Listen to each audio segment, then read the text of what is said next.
I'm Joe Kraus.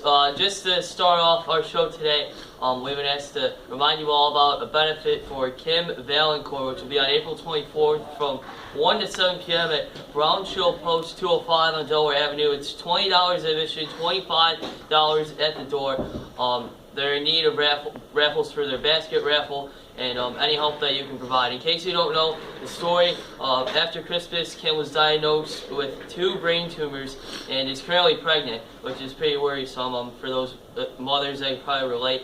She currently has 2 children. She also adopted 3 other girls. So if you can help in any way, again, the benefit for Kim is on April 24th from 1 to 7 p.m. at Brown Shield Post 205 on Delaware Avenue. Well, moving now to the sports world on the ice, the Sabres got back in the win column. Their 6-3 win over the Flames last night. Jack Eichel scored his 18th goal on the power play. Buffalo is back in First Niagara Center tomorrow at 1 against Minnesota. Meanwhile, to the hardwood, Canisius is moving on to the next round of the MAC tournament as they won over Niagara last night in triple overtime, 102-97. Phil Valenti had a career-high 33 points for the Griffs. Malcolm McMillan added 20. In the Griffins' 113-year history, there have been 4 triple overtime games. It was the first since 2005. The Griffs are back at it tonight in their next round, taking on Iona in Albany around 9:30. Well, our guest last year took over as skipper of the NT Baseball program, and his 7 wins were more than the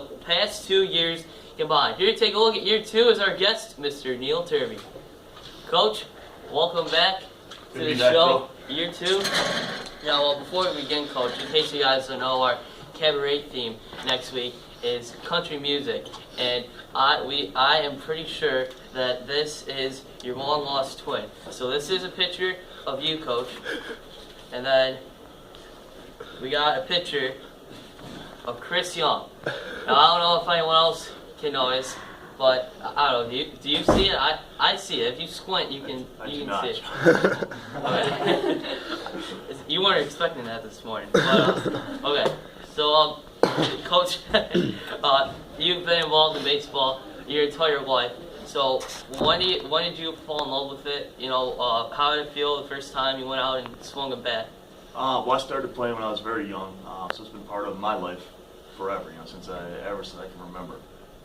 So it just kind of it's a natural thing. You know, every memory that I have of baseball is just it's something special. Something that kind of stands out that is a little different than everything else. How is baseball so unique compared to basketball and hockey? Baseball is kind of a skill game. You can't just be an athlete and be good at baseball. You can be an athlete and be good at some other sports. You can't do that in baseball. In baseball, there's specific skills that you have to work on. You have to master in order to be good in our sport. And that takes time. That takes effort. And that's why baseball players are kind of a special breed.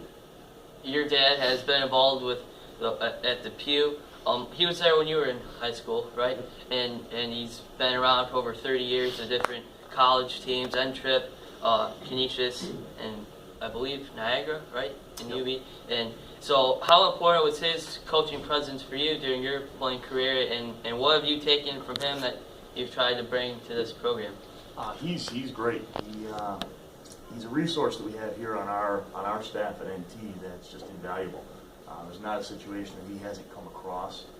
Anytime that I need a reference or advice, he's absolutely the guy to go to. You know, like I said, there's nothing that he doesn't have experience with. So he's invaluable for us here. He's a great teacher. Do you have any favorite moments from your playing days? I don't think I have a specific moment. The experiences that you have when you're a college athlete are what's special. That's what becomes the memories for you. You know, being on campus and being part of an elite group is something that's special, and those are the things that kind of stand out. You were brought in last year by Miss Bowles, who retired last week.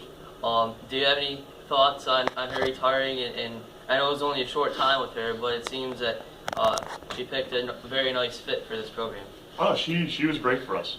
Anytime that I needed anything from her, I'd lean on her with a question that I had as far as school regulations or state regulations, things that I had to take care of. She was excellent. She always made herself available to answer those questions and make sure that we were in a good place as a baseball program. That was our 5 and Bell. In case you're walking in, we're joined by NT Baseball coach and Chris Young lookalike Neal Turvey. Mike O'Connor signed with the UB Bulls last month, and he's looking to have a big senior year with us. How has he improved his game since you took over? Mike started playing on teams that I coached when he was 13 or so, and he's put a lot of work in. He went from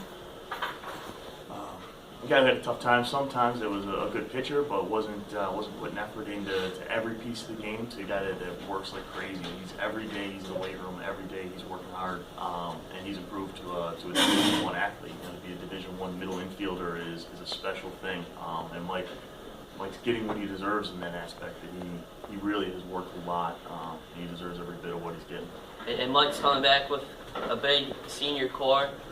Nick Kraus behind the dish, Victor Wilson, the outfield, Lou Medina, Tyler Clare in the mound, and Devin Starr and Jason Ripkow in the field. We weren't going to forget those two. And also a solid core of juniors who went 11-5 on JV with Coach Hannon. Shout out to him. So what are the expectations heading into this season? Because it seems that it could be really tight down the stretch in the NFL.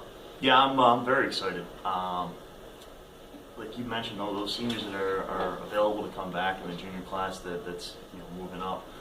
There's a lot of talent there. There's an opportunity for this season to be something special. For this to be something where we're a very successful group. We want to continue to progress the program. We want to continue to get better. We're not going to be content at any point until we win the NFL. So I'm looking forward to getting this year rolling. And it is going to start rolling for tryouts on Monday? Monday at 3 o'clock, 3 to 6 in the gym. All right, and first game is a scrimmage against your alma mater, Depew, on the 24th, and then a couple of non-leaguers against Albion, Frontier, and Timon. And the big game, senior night, is at home this year at Ramsey against Tonawanda on May 16th. Right. So, Coach, thank you for coming on. If you want to sing a quick verse from a Chris Young song, you can. No, I think we're all right. Second thought we can. Just sit there. We'll be back Monday. UB, St. Bonaventure trying to get their hopes for the start of their postseason run, and Sabres in action as well. So we'll be back on Monday with another big show. For Coach Turvey, I'm Joe Kraus. Have a great weekend, everybody. The rest of your morning announcements are right after this.